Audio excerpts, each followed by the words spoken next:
უკვე რამდენიმე თვეა საქართველოს ელჩი გერმანიაში ალექსანდრე კარტოზია გერმანიის ხელისუფლებისგან აკრედიტაციის პროცედურის დასრულებას ელის. გერმანიის საგარეო საქმეთა სამინისტროს ვებგვერდზე კი საქართველოს ხელისუფლების შესახებ კვლავ ძველი მონაცემებია განთავსებული.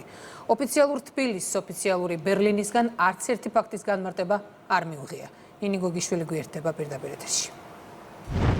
ბოლო პერიოდის განმავლობაში ოფიციალური ბერლინის პოლიტიკა საქართველოს მიმართ ქართული მხარისთვის იმის კარგი მაგალითია, თუ როგორი არ უნდა იყოს დიპლომატიური ქცევა. ალექსანდრე კარტოზიამ ჯერ აგრემანი მიიღო, შემდეგ ელჩად დაინიშნა, ახლა კი უკვე რამდენიმე თვეა ელოდება, თუ როდის მიეცემა საშუალება დიპლომატიური საქმიანობა დაიწყოს. ამ და სხვა არაერთი ფაქტის გათვალისწინებით საქართველოს ხელისუფლებისთვის გერმანიის მხარე და პოლიტიკა არის არათანმიმდევრული და შერჩევითი.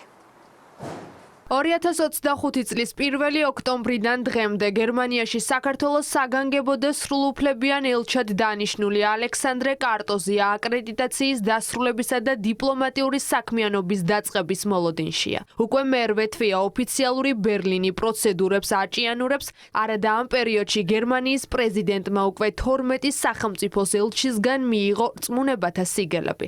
საქართველოს საგარეო საქმეთა სამინისტრო ქრონიკის კითხვის საპასუხოდ ოფიციალური ბერლინის არათანმიმდევრული პოლიტიკის კიდევ ერთ მაგალითზე საუბრობს.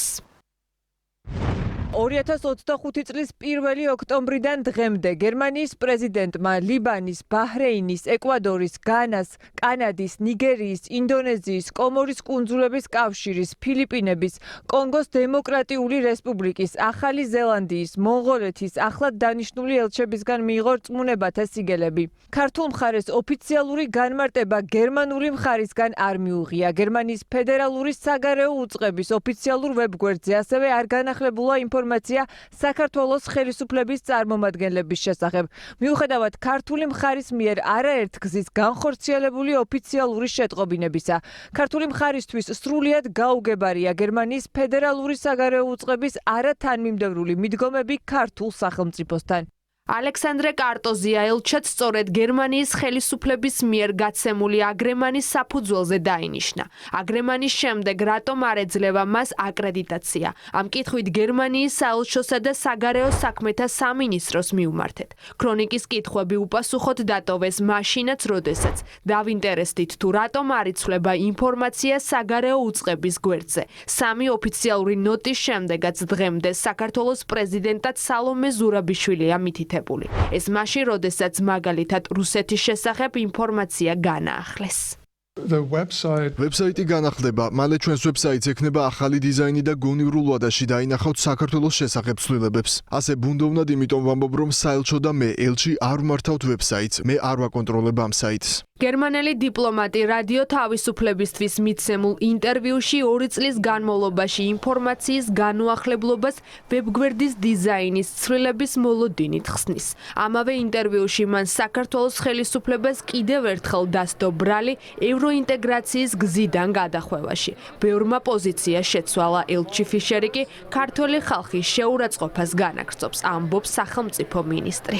ვერა და ვერ მიხვდა ეს ადამიანი როგორ უნდა ესაუბროს ქართულ ხალხს, ქართულ სახელმწიფოს და მის არჩევანს. თავის ძველ განწყობებში, თავის ძველ მესიჯბოქსში ჩარჩა და სამწუხაროდ შეურაცხყოფას აყენებს ქართველი ხალხის არჩევანს.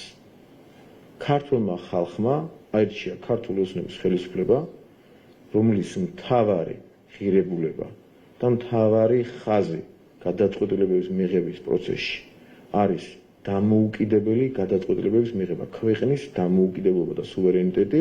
დეპუტატებისთვის ცალსახაა, რომ ვებგვერდზე ინფორმაციის განუახლებლობა და ელჩისთვის აკრედიტაციის ამ დრომდე არ მინიჭება პოლიტიკურ დაკვეთას ემსახურება.